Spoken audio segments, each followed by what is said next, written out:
Una sir, kumusta ngayon yung kalagayan po ng ng mga mangingisda po natin? Pangalawa, yung mga isda dyan po sa Lake Buhi. Ngayong nahaharap tayo sir sa krisis. Yun nga, sa krisis sa langis, Sir Jobinson.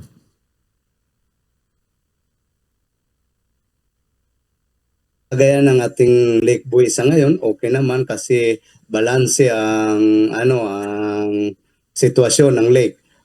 Minsan maalon at minsan malinaw yung lake natin sa ngayon. Kung maalon, tulong 'yon para maganda ang ng lake, yung oxygen level niya ay normal at tulong 'yon sa mga tilapia na sa fish cages ng ating mga fish cage operator. Yung sa sitwasyon ng ating lake sa ngayon, normal na normal. Okay po. Pero ito sir, maidagdag kong katanungan. Dahil nga sir sa pagtaas ng presyo ng produktong petrolyo, tumaas din ba sir yung presyo ng mga isda dito sa Lake Buhi or nanatili siya sir sa dating presyo, Sir Jobinson? Bali sir, balikan natin nung almost 2 weeks na nakaraan, bumaba yung presyo ng ating tilapia. Bumaba siya sa 140 pesos per kilo. Galing siya ng 160 or 170. Sa kadahilanan po na mahina yung bilihan. Kasi nag-prepare yung mga mamimili sa mga mag-aaral natin, lalo na sa mga tuition at sa preparasyon ng ngayong paparating na pagtatapos ang ating mga mag-aaral. Pero sa ngayon, kasi dito ngayon tayo sa, lalo na yung Holy Week, tumaas yung bintahan kasi marami ang mamimili na pinag-priority nilang i-consume o yung kanilang ulam ay yung tilapia ng ating lake o yung mga fish cage operator, yung pagbinta o pag-harvest ng tilapia ng Lake Buhi, pumasok sa mataas na presyo ng 140, tumaas siya ng 155 to 158. Sa ano pa lang yan, sa broker. Pero kung nasa sa mga magbibinta na o yung mga maglalako, baka abutin na ng 160 to 165. Kung doon sa broker pa lang, yung bili ng 155 to 158. Ganun po, sir. Opo. Ito sir, balik ulit tayo sir sa dating senaryo. Ano yung bumaba yung presyo ng isda? Kumusta sir yung yung dahil nga bumaba yung presyo ng isda noong nakalipas na mga araw. Kumusta sir yung epekto nun sa mga mamimili and sa mga mangingisda po natin, Sir Jobinson? Kung sa mangingisda, sir, siyempre kung naka-schedule ka na kung talagang i-harvest mo ng tilapia mo, bumaba yung kita mo. Pero hindi naman lugi. Let's say kung may 1,000 kilos ka, bumaba ng 10 pesos, di malaking kawalan naman din yun. Pero talagang yun ang sitwasyon na palaging nangyayari. Pag marami ang supply at mababa ang demand, siyempre bababa yung pricing ng mga produkto, lalo na yung sa tilapia natin. Pero sa ngayon, bumabalik naman at tumaas kasi nga doon sa sitwasyon ng sa Holy Week. Yung hindi naman masyadong naapektuhan yung mga fish cage operator natin kasi nakahanda naman sila sa gano'n na sitwasyon. Opo. Adi ngayon sir na papatapos na yung Holy Week. Kumbaga, tumaas na yung kita ngayon ng mga mangingisda, Sir Jobinson. Opo, sir. Opo. Alright, yun. Ito, siguro mga last question na lang ito, Sir Jobinson, bago ko ilipat kay Bombo Kim ang spotlight. Ito, sir, dahil nga dito, sir, sa krisis na ating nararanasan, ano ba, sir, yung mga intervention na ating mga isinasagawa, Sir Jobinson? Sa ngayon, sir, nung nakaraang linggo, pinatawag tayo ng opisina ng municipal administrator ng Mayor's Office at kinuha yung listahan o yung list ng mga ah, transport natin sa Lakeside Barangay. May apat tayong barangay na may mga passenger lunch o pampasayerong lancha at yung mga kung may habal-habal tayo sa lupa, may habal-habal din tayo sa Lake Buhi.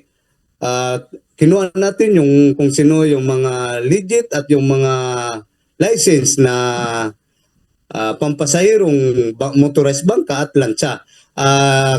Mamaya nga naka-schedule na pinapupunta ko sa opisina ng municipal administrator para ibigay yung parang passes.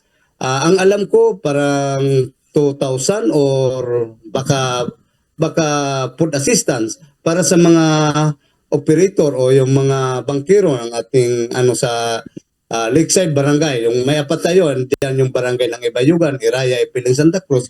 Yun po ang intervention o financial assistance galing ng provincial papunta po sa ating munisipalidad sa espiritu ng ating butihing Mayor Ray P. Lacoste. Alright, yun. So sa puntong ito, Sir Jobinson, ibibigay ko naman kay Bombo Kim ang pagkakataon para makapagtanong po sa inyo. Bombo Kim? Ayan, Sir Jobinson, Diyos marahay na aga po ulit. Bombo Kim Ramos to at welcome po ulit sa aming programang Good Morning Philippines. Sir, matanong ko lang po muna. Maray na Lake po, Buhi sir. ang talagang tirahan ng ating mga isda na sinarapan o ang scientific name nga ay Pandaka pygmea. Ay kamustahin ko lang po ang population nila dyan as of now. Sir, sorry po, pero kukorek muna natin. Yung sinarapan natin, hindi po siya Pandaka pygmea. Siya po ay Mystichis luzonensis. Ayan, thank you sir, pero thank you po sa correction. I stand corrected by that sir, no? Pero sige Okay sir, po, sir. kamustahin ko na rin po yung yung population po nila kasi ang if I'm not mistaken, nilimit po yung panghuhuli sa kanila, no? Diyan sa katubigan natin sa Buhi. Okay po sir, para sa impormasyon ng lahat, hindi po ako ang proper authority para magsabi o magpaabot ng info na ang ating sinarapan sa ngayon kasi nasa nakaraang 2 taon sa ginawang pag-aaral ng ating National Fishery and Research Institute Development ng NFRDI Batangas, sa pagkakandak nila ng study, mukhang talagang paubos o pawala na ang ating sinarapan sa ating lake. Pero may mga regulatory measure din naman tayo, may mga ordinance ang pinapatupad. Base nga sa kanilang pag-aaral, konti na lang daw. Pero sa ngayon, mayroon tayong isang lake kasi may 3 lake ang Buhi kung saan may sinarapan sanctuary tayo na andun po sa Lake Manapaw sa Barangay San Ramon. Andun po sa ngayon ang hatchery o ang ng ating sinarapan. Pero sa Lake Buhi po, kukunti na lang ang ating sinarapan sa ngayon. Sir, siguro last question na lang po bago ko ibalik sa ating partner na si Bombo Kier. Kamustahin ko na lang din po yung kumbaga yung conservation of life dyan sa katubigan ng Buhi. And siguro yung mga, ano pa ba yung mga issues na kinaharap nito sir na patuloy nating minomonitor at nilalatagan ng interventions? Abala sir, yun nga po, yung pag sumobra sa ibinagay na allocation area ng ating mga fish operator, na talagang ipapatupad natin yung 10% na ibibigay na area para sa aquaculture fishing, na kung saan ang ating Lake Buhi ay nasa 1,700 to 1,800 hectares ang surface. Bali yung dapat i-accommodate ng ating mga fish operator nasa 10% lang, kung saan hahati-hatiin sila sa 10 barangays ng Lake Buhi. Kaya kung halimbawa 10% ang talagang ipapatupad ng DNR, DPAR at ng LGU Buhi o ng PAMBI, bali 170 to 180 hectares. Sa amin, ongoing aming pagkakandak ng inventory, 5 barangay pa lang po ang natatapos namin, pero sa kita ko sumobra na siya sa 10%. Kaya po may mga pag-uusap sa mga broker, sa mga package operator at ng LGU at ng Lake Development Office kung ano ang tamang gagawin at ng PAMBI. Pero sa ngayon po, kadalasan ang nangyayari po, yung overfishing, overstocking ng tilapia, which is yung Nile tilapia, siya ang invasive species na pwedeng sinasabing umubos ng ating sinarapan. May mga intervention tayo, kagaya ng programa ng gobyerno sa agency ng Bureau of Fisheries and Aquatic Resources, may mga fuel subsidy din tayong ibinibigay sa mga fish cage operator, which is dapat member ka ng RSBSA, yung Registry System for Basic Sector of Agriculture, kung saan may mga requirements na dapat member ka, naka-enroll o register ka sa Fisher Folks or sa boat registration. Yun po ang mga intervention na binibigay. At yung ano pa po, yung mga victim ng fish kills, may bibigay tayong mga fingerlings na tilapia. Yun po ang ginagawang intervention ng opisina. Well, yan sir, with that po, siguro ibabalik ko na yung bola ng pagtatanong sa aking kapartner na si Bomboker if meron pa po siyang natitirang katanungan. Bomboker? Alright, Sir Jobinson, balik sa akin. Ano po, ito mga ilang katanungan na lang, sir. Kumusta ngayon, sir, yung ano, kasi matindi yung init ng panahon sa Kamsur dahil sa heat index. Kumusta ngayon, sir, sa Lake Buhi in terms of that? Wala naman bang fish kill ngayon, sir, sa Lake Buhi? Sir Jobinson? So far, sir, wala naman at sana wala naman mangyayaring fish kill. Pero normal na, sir, na pag talagang palaging banayad o hindi maalon ang ating Lake Buhi, yung mga ready for harvest na tilapia, talagang marami yung namamatay kasi sa bumababa, tumataas, at yung temperature ng Lake Buhi ay parang mainit o maligam. Kasi siyempre, yung oxygen niya bumaba, tumaas, hindi normal. Pero pag talagang mahangin, maalon, yung nakaka-recover naman yung mga tilapia ang naka-stack sa fish cage belt. Opo. Eto pa, sir, isa pang kasi yung Buhi malapit, sir, sa Legazpi, malapit sa Bulkang Mayon. Hindi naman sir naaapektuhan ngayon ng mga yung halimbawa ashfall galing sa Bulkang Mayon, yung Lake Buhi, Sir Jobinson. Bali hindi naman, sir. Wala naman siyang epekto sa ating lake yung asphalt.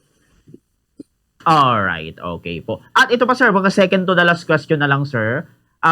Kumusta, sir, yung yung reaction ngayon ng mga mangingisda dito, sir, sa Lake Buhi? And ito pala, sir, yung mga ayuda, kasi may ayuda sa mga farmers, may ayuda sa mga tricycle driver. Dito, sir, sa mga mangingisda sa Lake Buhi, kumusta, sir, yung natin, update sa ayudang ibibigay kung meron man, Sir Jobinson? Sa ngayon, sir, wala pa kung talagang sa mga mangingisda natin. Yung pagpulong namin nung nakarang week po nga, nasabi ko kanina, yung mga transport, motorized bangka and lancha na nag-operate doon sa 4 na barangay, sa Lakeside Barangay, yun pa lang po ang may bibigay na parang financial assistance. Pero yung sa mga mangingisda natin, sa ngayon, wala pa kong alam. Pero nung sa mga magsasaka o sa mga natin, mayroon na doon sa transport, tricycle o habal-habal, parang mayroon nang naibigay nga sa kanilang mga passes para sa pag-claim ng financial or food assistance. Pero doon sa mga fish cage operator natin, o mga mangingisda, sa ngayon wala pa po.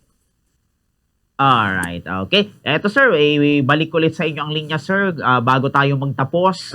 Ano, sir, ang inyong maiiwan na mensahe? Una, sa atin pong mga nakikinig na nakaantabay sa atin ngayon, sa mga kababayan po nating mangingisda dyan sa Buhi. Sige, sir, bigay ko sa inyo ang linya. Ano po ang inyong mensahe sa kanila? Sir Jobinson. Sa lahat po, sana po kung halimbawa nasa ganito tayong sitwasyon, yung crisis, lalo na sa gasolina, sana i-balance din naman natin, lalo na yung mga sa transport group dyan sa Lakeside Barangay, yung tama lang po ang sisingilin natin. At kung doon naman yung naapektuhan doon sa mga nagpapakay ng tilapia o mga biscuits operator na tumaas yung gasolina o yung crudo, siguro hindi naman yun masyadong makakaapekto kasi ando naman yung pagtaas ng presyo ng tilapia natin. Wag naman natin masyadong taasan o yung sa broker i-normalize lang yung pricing ng ng tilapia. Hindi naman malulugi yung yung mga mangingisda at yung piscage operator at hindi naman malulugi yung mga magtitinda natin. Yun lang po, sir. Alright.